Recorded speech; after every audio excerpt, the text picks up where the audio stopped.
నమస్తే, welcome to burning issue. రాజకీయం రంగు మారుతోంది, విమర్శలు శృతి తప్పుతోంది. ప్రత్యర్థులను టార్గెట్ చేయాలి అన్న కసితో ఏకంగా దేవులిని లాగేస్తున్నారు.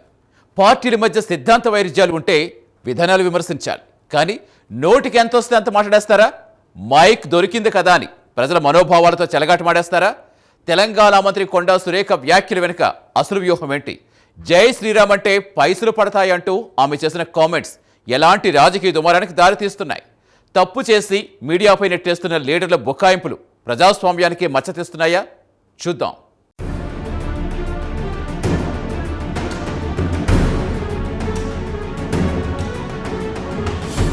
సమకాలీన రాజకీయాల్లో విమర్శలు, ప్రతి విమర్శలు చాలా కామన్ వ్యవహారం. కానీ అడపాదడపా కొందరు నేతలు తమ పరిధులు దాటి వ్యవహరిసిన తీరు తీవ్ర ఆందోళన కలిగిస్తోంది. ముఖ్యంగా రాజకీయ పార్టీల మధ్య సిద్ధాంతపర వైరుధ్యాలు, విధానపర వ్యత్యాసాలు ఉంటే ఇక నోటికెంతొస్తే అంతా మాట్లాడేస్తారా అనేది ఇప్పుడు సగటు పౌరుడిని వేధిస్తోన్న అతిపెద్ద ప్రశ్న. ప్రజాస్వామ్యంలో వాక్ స్వాతంత్రం ఉంది కదా అని, మైక్ దొరికింది కదా అని ఇష్టమొచ్చినట్టుగా ప్రసంగించటం బాధ్యత రాహిత్యమే అవుతుంది. తమ వ్యాఖ్యలతో ఎలాంటి ఇబ్బందులొస్తాయి, సమాజంపై ఎలాంటి ప్రభావం పడుతుందనే కనీస సోయి కూడా లేకుండా కొన్నిసార్లు నేతలు వ్యవహరిస్తున్న తీరు నిజంగానే ప్రజాస్వామ్యానికి ఒక పెద్ద మచ్చలా మారుతోంది.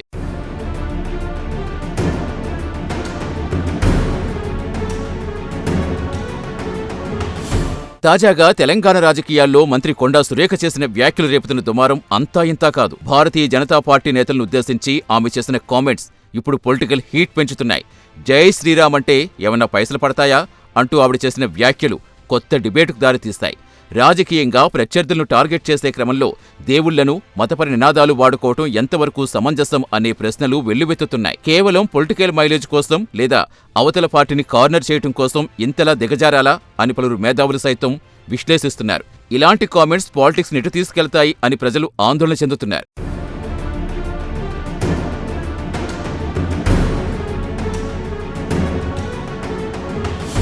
మంత్రి సురేఖ వ్యాఖ్యలతో సహజంగానే బీజేపీ శ్రేణులు తీవ్రస్థాయిలో భగ్గుమంటున్నాయి. తమ ఆరాధ్యదైవమైన శ్రీరాముడిని, తమ నినాదమైన జై శ్రీరామును కించపరిచేలా మంత్రి మాట్లాడడం వారు ఏమాత్రం జీర్ణించుకోలేకపోతున్నారు. ఇది కేవలం ఒక రాజకీయ విమర్శగా కాకుండా తమ విశ్వాసాలపై జరిగిన దాడిగా వారు భావిస్తున్నారు. ఇలాంటి సున్నిత అంశాలు టచ్ చేసేటప్పుడు వచ్చే రియాక్షన్ కూడా అంతే సీరియస్ గా ఉంటుంది. రాజకీయాల్లో ఒకరికొకరు కౌంటర్ వేసుకోవడం సాధారణమే. అయినా అది ఎమోషన్స్ కు లింక్ అయినప్పుడు పరిస్థితి అదుపు తప్పుతుందని ఈ ఉదంతం స్పష్టంగా సంకేతాలిస్తుంది. ఈ మొత్తం ఎపిసోడ్లో నేతల భాషా ప్రయోగం, వారి బాధ్యతారాహిత్యం మరోసారి నిరుత్తరమైన ప్రశ్నగా మిగిలిపోతుంది.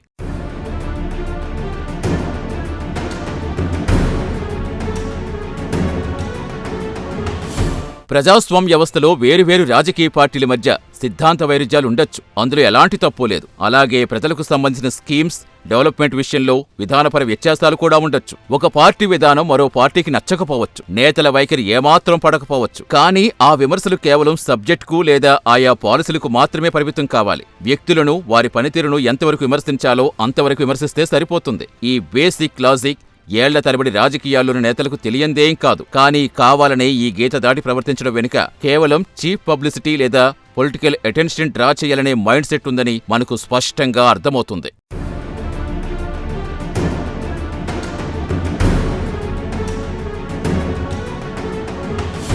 ప్రజల మనోభావాలతో నేరుగా ముడిపడి ఉన్న సున్నిత అంశాలను తమ రాజకీయ ప్రసంగాల్లోకి లాగి విమర్శలు చేయటం ఏమాత్రం భావ్యం కాదు. ఇది ఒక రకంగా ప్లేయింగ్ విత్ ఫైర్ లాంటిది. విశ్వాసాలు, నమ్మకాలనేవి పూర్తిగా పర్సనల్ స్పేస్ సంబంధించినవి. వాటిని పబ్లిక్ ప్లాట్ఫామ్ పైకి తీసుకొచ్చి రాజకీయ ప్రత్యర్థులను తిట్టేందుకు వాడుకోవటం దారుణం. ఒక నేతగా 10 మందికి ఆదర్శంగా ఉండాల్సిన వారే ఇలాంటి కామెంట్స్ చేస్తే ఇక కింది స్థాయి క్యాడర్కి ఎలాంటి మెసేజ్ వెళుతుందో ఊహించుకోవచ్చు. దేవుళ్లను రాజకీయాల్లోకి లాగటం వల్ల అసలైన ప్రజా సమస్యలు పక్కదారి పడతాయని, కేవలం ఎమోషనల్ పాలిటిక్స్ మాత్రమే హైలైట్ అవుతాయని పలువురు సీనియర్ జర్నలిస్టులు సైతం ఈ విషయం విశ్లేషిస్తున్నారు.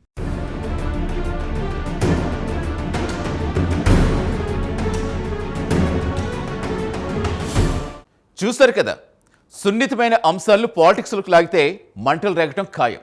అయితే ఇక్కడే ఒక అసలైన ట్విస్ట్ ఉంది. అన్ని మతాలు సమానంగా చూడాల్సిన వ్యవస్థలో కేవలం హిందూ దేవుళ్లపై మాత్రమే పదే పదే విమర్శలు ఎందుకు వస్తున్నాయి? విమర్శలకు పేటెంట్ తీసుకున్నట్టుగా ఎందుకు ప్రవర్తిస్తున్నారు? హేట్ స్పీచ్ చట్టాలు తెస్తామన్న ప్రభుత్వంలో ఉంటూనే ఓ మంత్రి ఇలాంటి వ్యాఖ్యలు చేయటం ఎలాంటి సంకేతాలు ఇస్తోంది?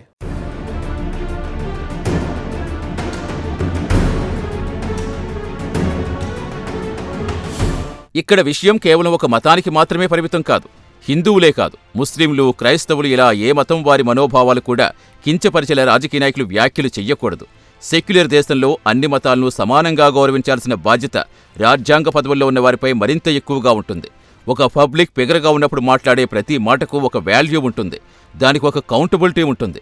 ఒక ఓటు బ్యాంకు రాజకీయం కోసమో లేక అవతల వారిని తక్కువ చేసి చూపించాలనే తాపత్రయంతోటో నేతలు ఈ విషయాన్ని కన్వీనియంట్గా మర్చిపోతున్నారు. మత విశ్వాసాలు ఏ రకంగా పొలిటికల్ టూల్గా వాడుకోకూడదన్న కనీస నైతికత కొరవడ్డం నేటి రాజకీయాల్లో తీవ్ర చర్చనీయాంశమవుతుంది.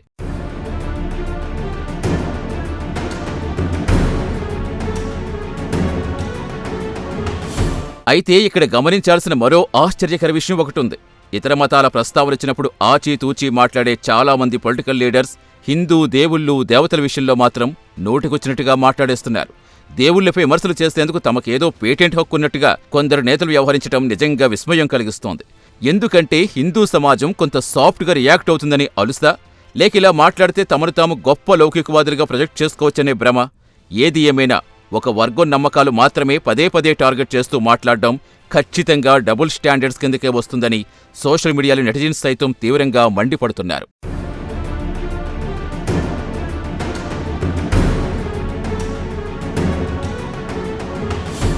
నాలుక్కు నరం లేదు, ఎట్లయినా తిరుగుతుంది అన్న సామెత నేటి రాజకీయ నాయకులకు అక్షరాల సరిపోతుంది. ప్రసంగ ఉద్వేగంలో ఉన్నప్పుడు లేదా ప్రత్యర్థులపై విరుచుకుపడే క్రమంలో ఏది పడితే అది మాట్లాడేయటం వారికి అలవాటుగా మారిపోయింది. ఒకసారి నోటి నుంచి మాట జారాక అది సమాజంలో ఎలాంటి చిచ్చు రేపుతుందో అనేవారు ఏమాత్రం ఆలోచించరు. ఈ బాధ్యతారాహిత్యం వల్లే రాజకీయాలు రోజురోజుకు కలుషితమవుతున్నాయి. కామెంట్స్ చేయటం, ఆ తర్వాత వివాదం కావటం, ఆపై వివరణలు ఇచ్చుకోవటం, ఇదంతా ఒక రెగ్యులర్ రొటీన్ ఫార్మేట్లా మారిపోయింది. ప్రజలు కూడా ఇదంతా గమనిస్తున్నారనే విషయం, ఎప్పటికైనా తమకు తగిన గుణపాఠం చెబుతారనే వాస్తవం ఈ నాయకులు ఎందుకు పదే పదే విస్మరిస్తున్నారో అర్థం కాదు.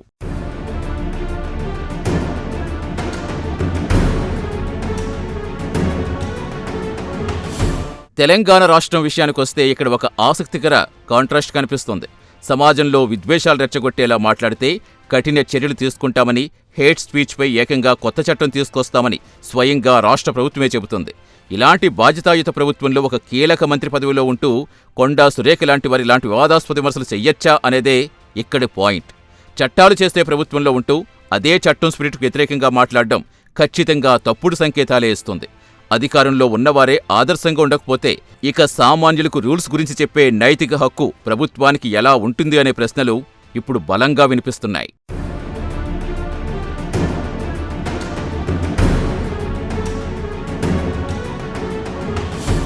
చట్టాలు చేసేవాళ్లే గీత దాటితే ఇక సామాన్యుల పరిస్థితి ఏంటి? అయితే వివాదం ముదిరాక మన నేతలు ఆడే డ్రామా అంతా ఇంతా కాదు. నోరు జారి తప్పు మాట్లాడడం, ఆ తర్వాత దాన్ని మీడియాని వక్రీకరించని బుకాయించడం ఇప్పుడు ఫ్యాషన్గా మారిపోయింది. పక్కా వీడియో ఎవిడెన్స్ కళ్ళ ముందే ఉన్నా కూడా అసలు నేను అలా అనలేదని ఎందుకు కవర్ చేసుకుంటారు? సారీ చెప్పేందుకు వాళ్ళ ఇగో ఎందుకు అడ్డొస్తుంది? మిగతా కథనంలో విశ్లేషిద్దాం.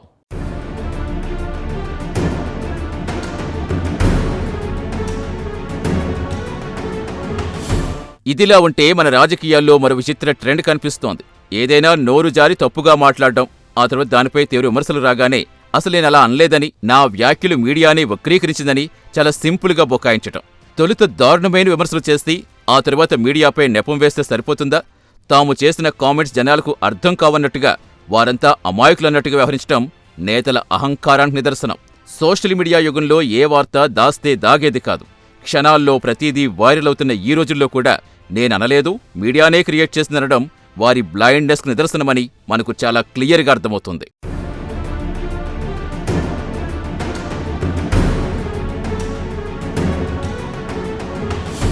టెక్నాలజీ ఇంతగా డెవలప్ అయిన ఈ కాలంలో ప్రతిదీ రికార్డ్ అవుతుంది. బహిరంగ సభల్లో, ప్రెస్ మీట్లలో చేసిన వ్యాఖ్యలు అక్షరాల వీడియోలకు చిక్కినా సరే బొకాయింపులు మాత్రం ఆగవు. అంత క్లియర్గా వీడియో ఎవిడెన్స్ కళ్ల ముందు కనిపిస్తున్నా దాన్ని కూడా కవర్ చేసుకునే ప్రయత్నం చేయటం నేతల డబుల్ స్టాండర్డ్స్ను బయటపెడుతోంది.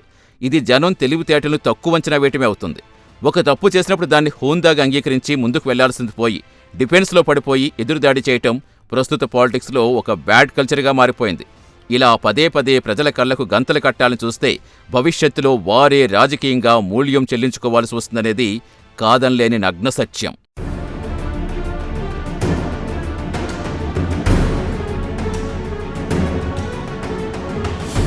ఒకవేళ నిజంగా పొరపాటున మాట జారితే ఏ భేషజాలు లేకుండా క్షమాపణలు చెప్పొచ్చు కదా. కానీ మన నేతలకు సారీ చెప్పేందుకు మనసు అస్సలు అంగీకరించదు. వారి ఎగో దానికి ఏమాత్రం ఒప్పుకోదు. తమ తప్పును అంగీకరిస్తే ఎక్కడ చిన్నబోతామో, తమ క్రేజ్ ఎక్కడ తగ్గిపోతుందో అన్న అనవసర భయం వారిని వెంటాడుతుంది. అందుకే ఆ పక్కా బ్లేమ్ గేమ్ మొదలు పెడతారు. ఆపై నెపమంత ఇతరులపై పడేసి తాము ఎస్కేప్ అవ్వాలని చూస్తూ ఉంటారు. ఈ తరహా రాజకీయాలు ప్రజలకు కూడా విసుగు తెప్పిస్తున్నాయి. ఒక తప్పును కవర్ చేసుకునేందుకు 100 అబద్ధాలాడే బదులు సింపుల్గా ఒక క్షమాపణతో వివాదానికి ముగింపు పలకచ్చన్న బేసిక్ లాజిక్ ఈ నాయకులు పూర్తిగా మర్చిపోయి తమ చుట్టూ తామే వివాదాల వలయాన్ని అల్లేసుకుంటున్నారు.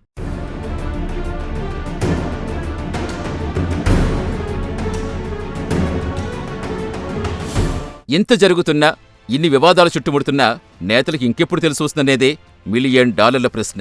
సమాజంలో తమకంటూ ఒక ప్రత్యేక గౌరవం ఉందని, ఆ స్థాయికి తగ్గట్టుగా నడుచుకోవాలనే విజ్ఞత వారిలో ఎప్పుడు వస్తుందో ఎవ్వరికీ తెలియదు. ప్రజలు తమను ఎన్నుకున్నది డెవలప్మెంట్ గురించి మాట్లాడడానికే కానీ పనికిమాలిన వివాదాలు సృష్టించేందుకు కాదని రియాలిటీ చెక్ వాళ్లకు చాలా అవసరం. రాజకీయ విమర్శలు హోందాగా ఉండాలి, అందులో లాజిక్ ఉండాలి, ప్రజా ప్రయోజనం దాగి ఉండాలి. కానీ ఇప్పుడు జరుగుతున్నది దానికి పూర్తి వ్యతిరేకం. ఎప్పటికైనా ఈ డర్టీ పాలిటిక్స్ కల్చర్ మారి వాల్యూ బేస్డ్ పాలిటిక్స్ వస్తాయని సామాన్య జనం ఎంతో ఆశగా, ఆసక్తిగా ఎదురుచూస్తున్నారు. ఇది నిజంగా మారుతుందా అన్నదే చర్చనీయాంశం.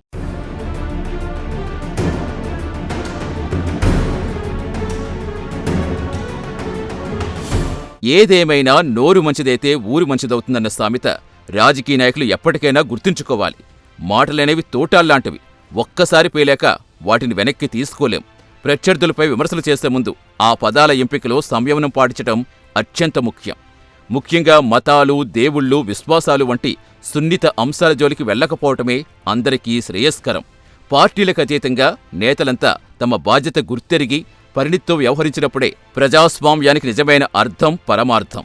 లేదంటే ఇలాంటి వివాదాలు రోజుకోటి పుట్టుకొస్తూనే ఉంటాయి. అసలైన ప్రజా సమస్యలు మాత్రం ఎప్పటికీ తెరమరుగునే ఉండిపోతాయి. నేటి తరం రాజకీయ నాయకులు ఈ వాస్తవాన్ని ఎంత త్వరగా గ్రహిస్తే వాళ్లకే కాదు, ఈ సమాజానికి కూడా అంత మంచిది.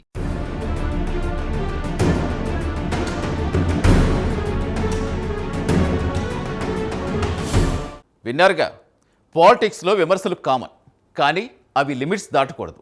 ఏ మతం మనోభావాలు దెబ్బతీసే హక్కు ఏ నాయకుడికి లేదు. తప్పును కవర్ చేసుకునేందుకు 100 అబద్ధాలాడే కంటే ఒక చిన్న క్షమాపణతో హోందాగా వ్యవహరించడం ఉత్తమం. మాటలనేవి తూటాల్లాంటివి. ఒక్కసారి పేలాక వెనక్కి తీసుకోలేం. అసలైన సమస్యలు పక్కదారి పట్టించి ఇలాంటి ఎమోషనల్ పాలిటిక్స్తో ఇంకెన్నాళ్ళు నెట్టుకొస్తారు. మారాల్సింది నాయకులా లేక వాళ్లకు ఓట్లు వేస్తున్న మనమా? ఆలోచించండి.